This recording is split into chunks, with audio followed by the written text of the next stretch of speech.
구독과 좋아요는 제작에 큰 힘이 됩니다. 김서연은 올해 52이다. 27달 현주를 키우며 대부분의 시간을 집에서 보냈다.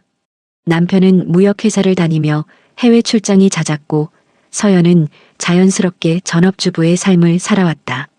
그런 서연에게 딸의 결혼은 인생의 큰 전환점처럼 느껴졌다. 엄마, 이번 주말에 남자친구 데려올게. 현주가 밝은 목소리로 말했을 때 서연은 긴장되면서도 기대되는 마음으로 집을 정리했다. 딸의 남자친구. 현주보다 18살이나 많다는 그 남자. 45이라고 했다. 처음 나이 차이를 들었을 때는 걱정이 앞섰다. 하지만 현주가 행복해하는 모습을 보며 서연은 마음을 열기로 했다. 주말 오후 초인종이 울렸다. 서연은 앞치마를 벗고 현관으로 나갔다. 문을 열자 현주가 환하게 웃으며 들어왔다.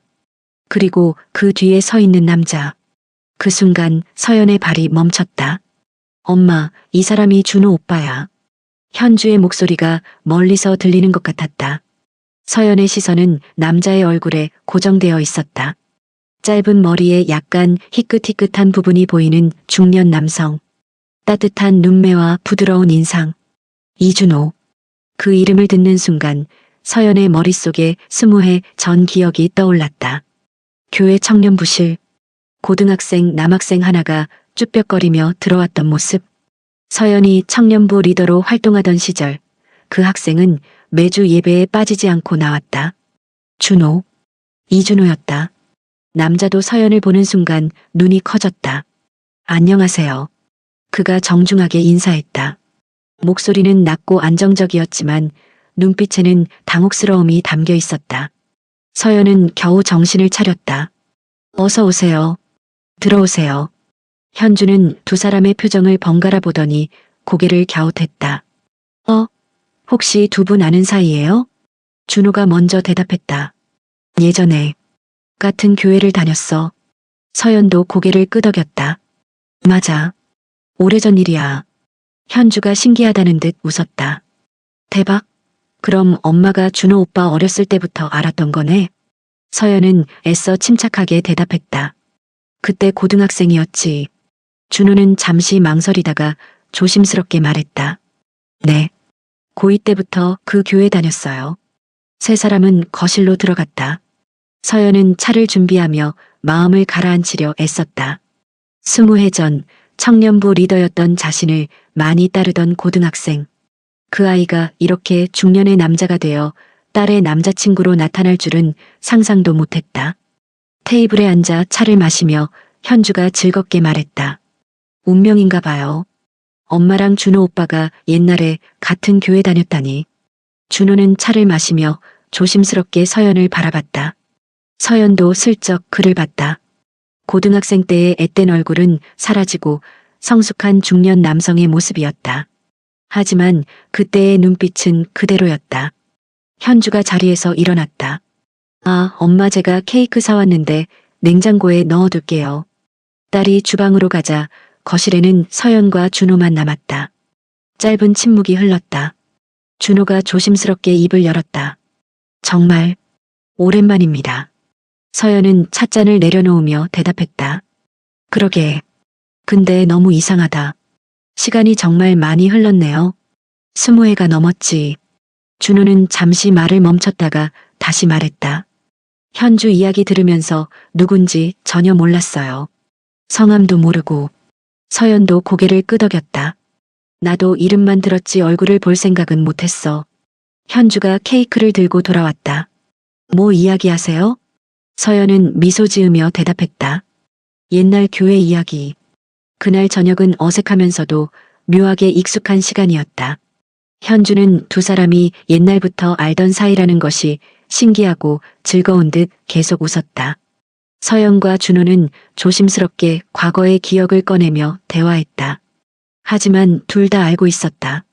이 만남이 단순한 재회가 아니라는 것을. 준호가 돌아가며 현관에서 인사했다.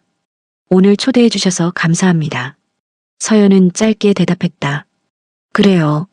조심해서 가요. 문이 닫히고 서연은 한참 동안 그 자리에 서 있었다. 가슴이 두근거렸다. 20해 만에 재회. 그것도 딸의 약혼자로. 이상한 운명이었다. 그 후로 서연과 준호는 자주 만나게 됐다. 결혼 준비 때문이었다. 웨딩홀을 보러 가고 예물을 고르고 혼수를 준비하는 과정에서 자연스럽게 함께하는 시간이 많아졌다. 현주는 회사 일로 바빴고 서연이 대부분의 준비를 맡았다.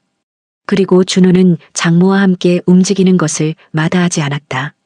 어느 토요일 오후 세 사람은 강남의 웨딩홀을 둘러봤다.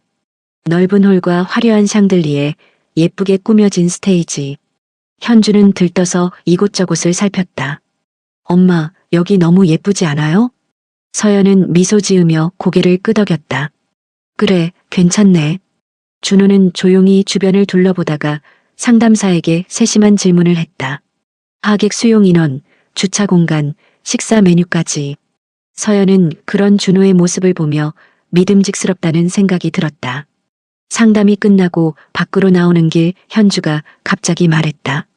아, 저 회사에 급한 전화 좀 해야 돼요. 엄마 준호 오빠랑 먼저 카페 가 계세요.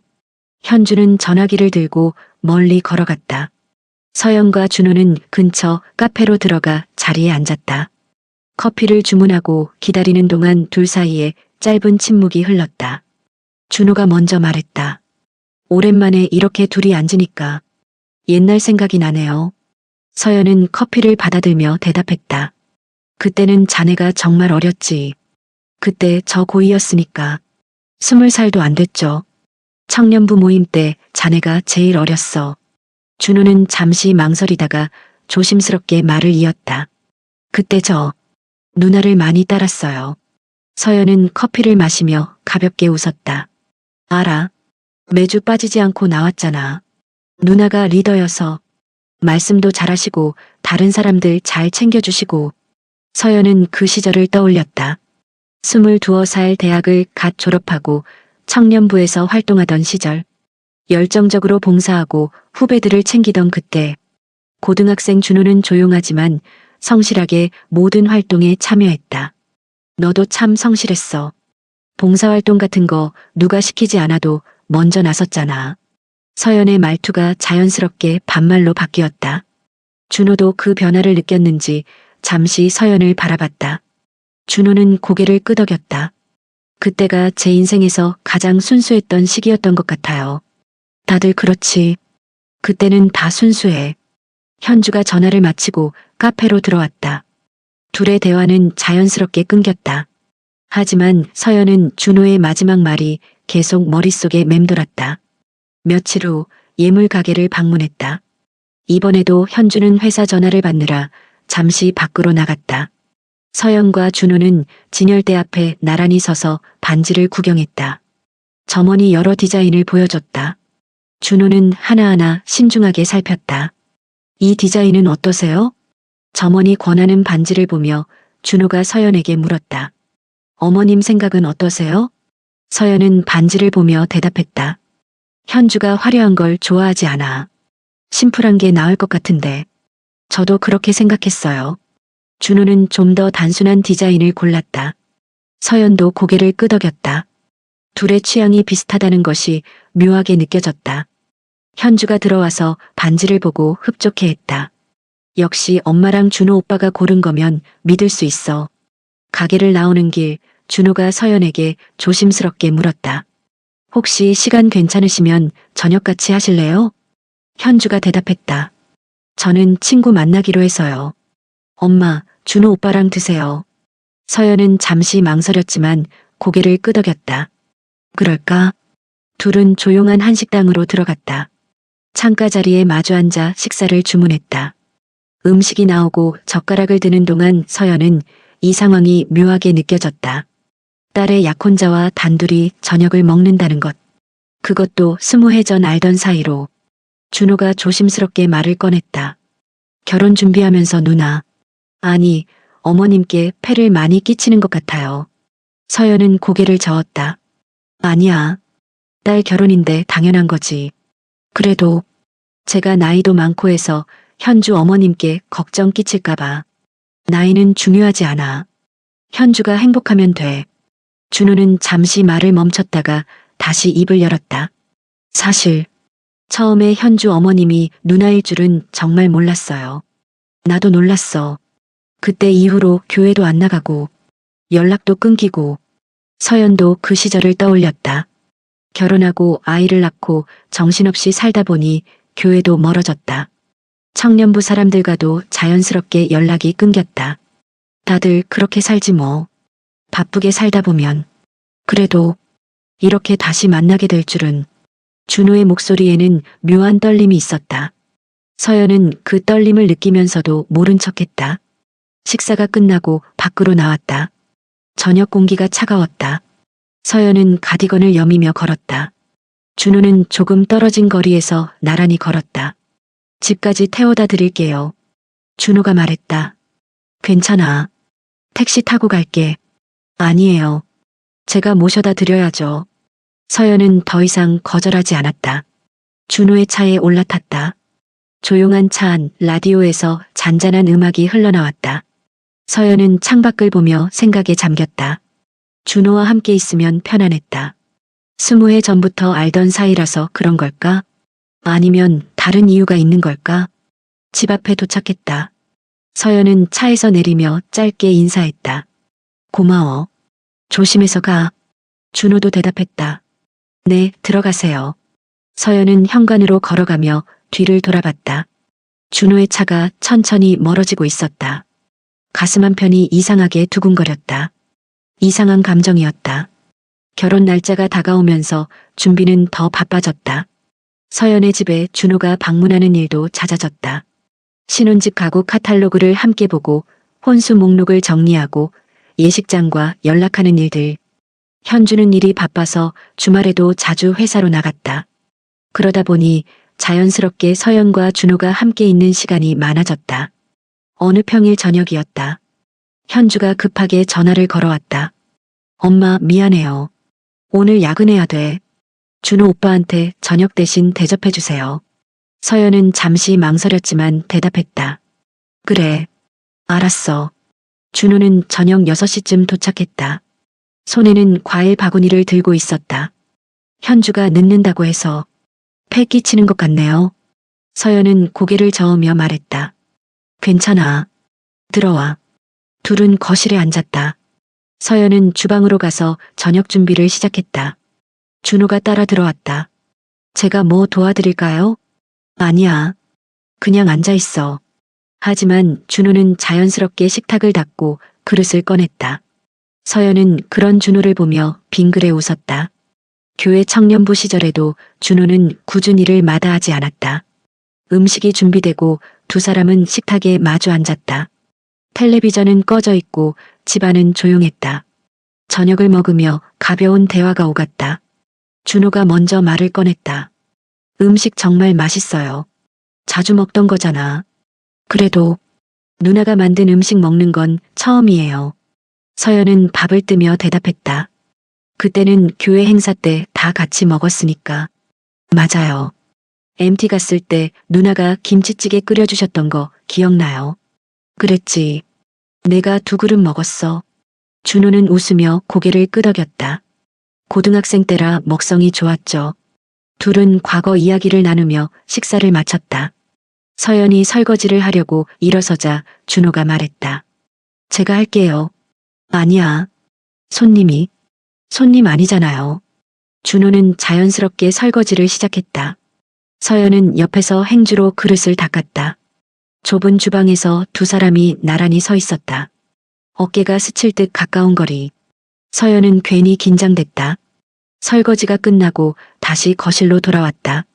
소파에 앉아 차를 마시는데 준호가 조심스럽게 말을 꺼냈다. 누나, 하나 여쭤봐도 될까요? 뭔데? 그때 청년부 다닐 때 누나는 절 어떻게 생각하셨어요? 서연은 찻잔을 내려놓으며 준호를 봤다. 어떻게 생각했냐니? 그냥 후배? 동생? 당연하지. 넌 고등학생이었고 나는 청년이었잖아. 준호는 잠시 망설이다가 입을 열었다. 사실은 그때 전 누나를 많이 좋아했어요. 서연의 손이 멈췄다. 뭐? 정말로요. 많이 좋아했어요. 준호의 목소리는 진지했다. 서연은 당황해서 그를 바라봤다. 너, 그때 고등학생이었잖아. 알아요. 그래서 말도 못했죠. 그냥 멀리서 보기만 했어요. 서연은 과거를 떠올렸다. 청년부 모임 때마다 열심히 참여하던 준호. 봉사활동 때 묵묵히 일하던 모습. 자신을 향한 시선. 그때는 그냥 순수한 후배라고만 생각했다. 몰랐어. 당연히 모르셨겠죠. 티 안 냈으니까. 그때 너무 어렸잖아. 어렸죠.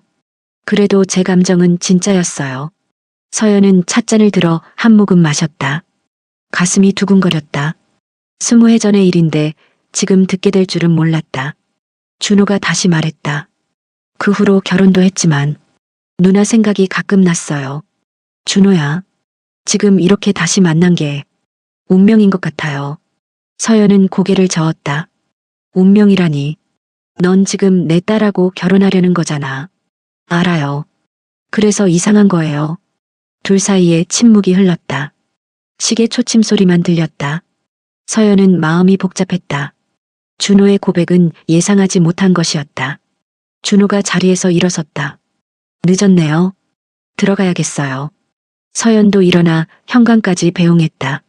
문 앞에서 준호가 돌아봤다. 오늘 이상한 말해서 죄송해요. 아니야. 그냥 한번 말하고 싶었어요. 20해 동안 못했던 말. 서연은 대답하지 않았다. 준호는 조용히 인사하고 나갔다. 문이 닫히고 서연은 한참 동안 그 자리에 서 있었다. 준호의 고백이 계속 귓가에 맴돌았다.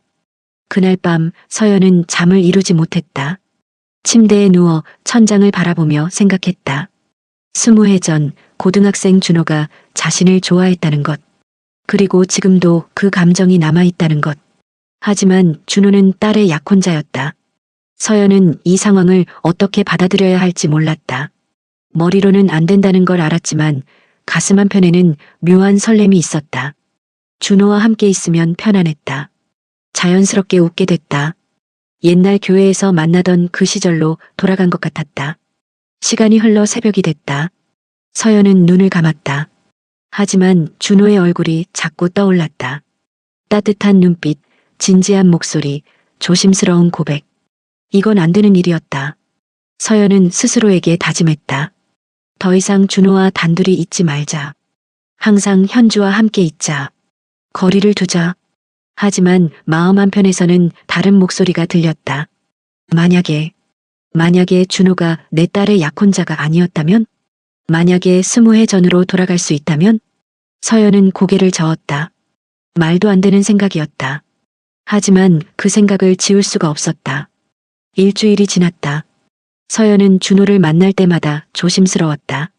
항상 현주가 함께 있는 자리에서만 대화했다. 둘만 남는 상황을 피했다.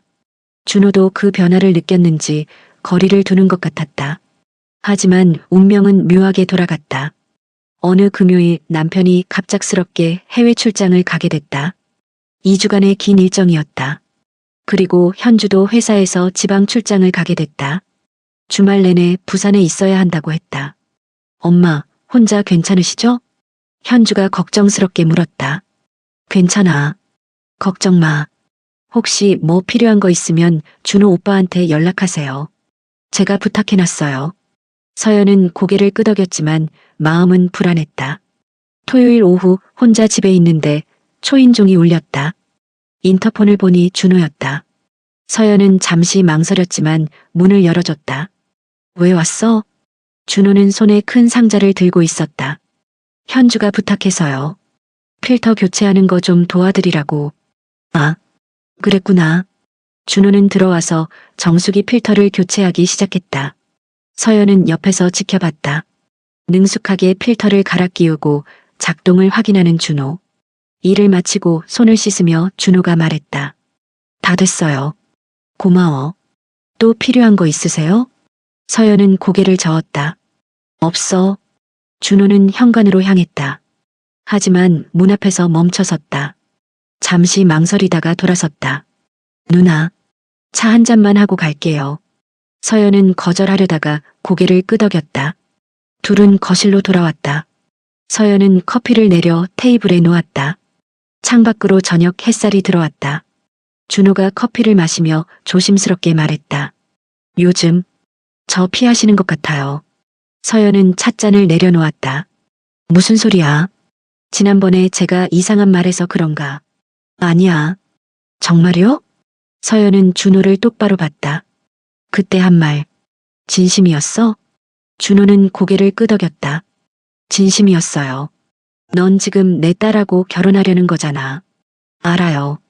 그래서 더 힘들어요. 준호의 목소리에는 절박함이 있었다. 서연은 가슴이 답답했다. 우리, 이러면 안 돼. 알아요. 그럼, 준호는 잠시 말을 멈췄다가 입을 열었다. 근데 자꾸 누나 생각이 나요. 현주랑 있을 때도, 혼자 있을 때도. 서연은 대답하지 않았다.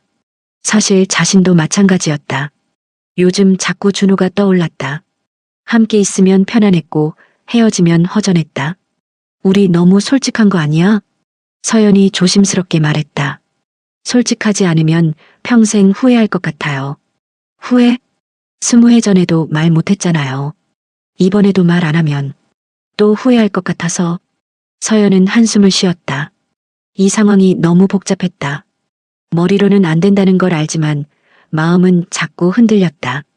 현주한테 미안하지 않아? 미안하죠. 너무 미안해요. 그런데도 누나를 계속 생각하게 돼요. 둘 사이에 침묵이 흘렀다. 커피는 식어갔고 해는 점점 기울었다. 거실은 어둑어둑해졌다. 준호가 자리에서 일어섰다. 이제 정말 가야겠어요. 서연도 일어나 현관까지 따라갔다. 준호는 신발을 신으며 말했다. 누나, 응? 한 가지만 물어봐도 될까요? 뭔데? 준호는 서연을 똑바로 봤다. 누나도 저를 조금이라도? 서연은 대답하지 못했다. 입술이 떨렸다. 준호의 눈빛이 간절했다. 누나, 나 잘 모르겠어. 모르겠다는 건 아예 아니라는 건 아니잖아요. 서연은 고개를 돌렸다. 준호를 마주보기가 힘들었다. 준호는 한 걸음 더 다가섰다. 누나, 가야지. 네, 가야죠. 하지만 준호는 움직이지 않았다. 서연도 그 자리에 서 있었다. 현관은 좁았고 두 사람은 가까이 있었다. 거리는 1미터도 안 됐다. 준호가 떨리는 목소리로 말했다. 저기, 말씀드리고 싶은 게. 서연이 그를 봤다. 뭔데? 준호는 입술을 깨물며 망설였다. 뭔가 말하려다가 결국 고개를 저었다. 아니에요. 이러면 안 되는데. 뭐라고 하려고 했어? 그냥, 늦었으니까. 준호는 문 손잡이를 잡았다. 하지만 돌리지 않았다. 망설이는 모습이 역력했다. 서연도 입술을 깨물었다. 둘은 서로를 바라봤다. 긴 침묵. 준호가 천천히 손을 뗐다. 역시 못 가겠네요. 뭐? 누나. 정말 참을 수가 없어요. 서연의 심장이 빠르게 뛰었다. 준호의 눈빛이 달라졌다. 더 이상 주말이 지나고 현주가 출장에서 돌아왔다. 밝은 얼굴로 집에 들어온 딸을 보며 서연은 가슴이 찢어지는 것 같았다. 죄책감이 밀려왔다. 자신이 무슨 짓을 한 건지 실감이 났다. 현주는 엄마 옆에 앉으며 즐겁게 이야기했다. 출장 이야기, 회사 이야기, 그리고 결혼 준비 이야기. 서연은 웃으며 대답했지만 마음은 무거웠다. 며칠이 지났다. 준호에게서 연락이 왔다. 현주를 만나고 싶다는 내용이었다. 서연은 그 문자를 보며 불안해졌다. 무슨 일이 생길 것 같은 예감이 들었다. 그날 저녁 현주가 눈이 퉁퉁 부은 채로 집에 돌아왔다. 서연은 깜짝 놀라 달려갔다. 무슨 일이야? 현주는 엄마 품에 안겨 울었다. 한참을 울고 나서야 겨우 말했다. 준호 오빠가 결혼을 미루자고 했어요. 서연의 가슴이 철렁 내려앉았다. 왜? 모르겠어요. 자기도 잘 모르겠대요. 그냥 지금은 아닌 것 같다고. 이유를 말 안 해? 말을 안 해요. 그냥 미안하다고만. 현주는 다시 울기 시작했다. 서연은 딸을 안으며 눈물을 참았다. 이게 다 자신 때문이라는 것을 알았다. 준호가 결심한 것이다. 현주와 결혼할 수 없다고. 다음 날 준호에게서 문자가 왔다. 누나, 죄송합니다. 현주와는 결혼할 수 없을 것 같습니다. 서연은 떨리는 손으로 답장을 보냈다. 왜 이러는 거야? 저도 잘 모르겠어요. 그냥 현주에게 거짓말하면서 결혼할 순 없을 것 같아서요. 나 때문이야? 아니에요. 제 문제예요. 서연은 전화를 걸었다. 하지만 준호는 받지 않았다. 다시 걸어도 마찬가지였다. 준호는 서연을 피하고 있었다. 일주일 후 현주와 준호는 공식적으로 약혼을 파기했다. 현주는 집에서 며칠 동안 울었다. 서연은 딸을 위로하면서도 자신의 죄책감을 감당하기 힘들었다. 엄마, 내가 뭘 잘못한 걸까요? 아니야. 내 잘못이 아니야. 그럼 왜 갑자기 이러는 거예요? 서연은 대답할 수 없었다. 진실을 말할 수도 없었다. 그저 딸을 안아주는 것밖에 할 수 없었다. 현주는 회사를 며칠 쉬며 집에서 지냈다. 친구들을 만나고 상담도 받으며 천천히 마음을 추스렸다. 서연은 딸의 곁을 지켰다. 준호에게 연락하고 싶었지만 참았다. 이미 돌이킬 수 없는 일이었다. 한 달이 지났다. 현주는 조금씩 일상으로 돌아갔다. 회사에 복귀했고 친구들과 약속도 잡았다. 표면적으로는 괜찮아 보였지만 서연은 딸의 마음이 아직 아프다는 것을 알았다. 어느 날 밤 현주가 엄마 방으로 들어왔다. 엄마 있잖아.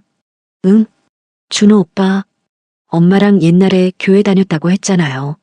서연의 심장이 빨리 뛰었다. 그랬지. 혹시 그때 뭔가 있었어요? 무슨 소리야? 아니, 그냥 오빠가 가끔 엄마를 보는 눈빛이 이상했거든요. 서연은 침착하게 대답했다. 그때는 그냥 청년부 리더랑 후배 사이였어.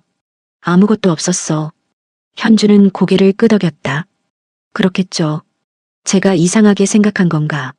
딸이 방으로 돌아가고 서연은 베개에 얼굴을 묻었다. 거짓말을 했다. 딸에게 거짓말을 했다. 죄책감이 몰려왔다. 2달이 지났다. 현주는 새로운 사람을 만나기 시작했다. 회사 선배가 소개해준 남자였다. 현주보다 2살 많은 평범한 회사원. 현주는 조심스럽게 만남을 이어갔다. 서연은 안도하면서도 마음 한편이 텅 빈 것 같았다. 준호는 어떻게 지내고 있을까? 후회하고 있을까? 아니면 잊었을까? 준호에게서는 아무 연락이 없었다. 서연도 연락하지 않았다. 그렇게 2사람의 관계는 끊어졌다. 계절이 바뀌었다. 여름이 지나고 가을이 왔다. 단풍이 들고 날씨가 쌀쌀해졌다. 서연은 일상으로 돌아갔다. 집안일을 하고 친구들을 만나고 교회 모임에 가끔 나갔다. 하지만 준호 생각은 지울 수 없었다. 밤이 되면 그날의 일이 떠올랐다. 좁은 욕실, 떨리는 목소리, 서로를 안았던 순간. 잊으려 해도 잊히지 않았다. 겨울이 됐다. 현주는 새로운 남자친구와 잘 지내고 있었다. 크리스마스에는 그 남자를 집에 데려왔다. 평범하지만 착한 사람이었다. 서연은 마음이 놓였다. 딸이 행복해 보였다. 하지만 밤에 혼자 있으면 준호가 떠올랐다. 그는 지금 어디서 무엇을 하고 있을까? 혼자 외롭게 지내고 있을까? 아니면 새로운 사람을 만났을까? 서연은 알 수 없었다. 그리고 알고 싶지도 않았다. 아니, 정확히 말하면 알면 안 된다고 생각했다. 이미 끝난 일이었다. 현주는 새 사람을 만났고 서연은 일상으로 돌아왔다. 준호도 자기 삶을 살고 있을 것이다. 그렇게 1년이 흘렀다. 준호와의 그날 이후로 정확히 1년. 서연은 그날을 기억했다. 하지만 아무에게도 말하지 않았다. 그저 가슴 깊이 묻어두었다. 금지된 사랑. 이루어질 수 없었던 감정. 20년을 기다렸지만 결국 헤어질 수밖에 없었던 2사람. 서연은 그 기억을 안고 살아갔다. 후회도 있었고 그리움도 있었다. 하지만 돌아갈 수는 없었다. 앞으로 나아갈 수밖에 없었다. 각자의 자리에서 봄이 왔다. 벚꽃이 피고 날씨가 따뜻해졌다. 서연은 오랜만에 교회에 나가기로 했다. 남편은 또 출장을 갔고 현주는 남자친구와 데이트를 하러 나갔다. 혼자 있기 싫었다. 일요일 아침 서연은 단정하게 옷을 입고 교회로 향했다. 오랜만에 가는 길이었다. 20해 전 청년부 리더로 활동하던 그 교회. 건물은 그대로였지만 사람들은 많이 바뀌어 있었다. 예배가 끝나고 밖으로 나왔다. 봄 햇살이 따사로웠다. 서연은 천천히 걸으며 교회 마당을 둘러봤다. 추억이 많은 곳이었다. 그때 누군가가 멀리서 걸어오고 있었다. 서연은 무심코 그쪽을 봤다가 발이 멈췄다. 준호였다. 준호도 서연을 발견했다. 두 사람은 그 자리에 멈춰서서 서로를 바라봤다. 1년 만이었다.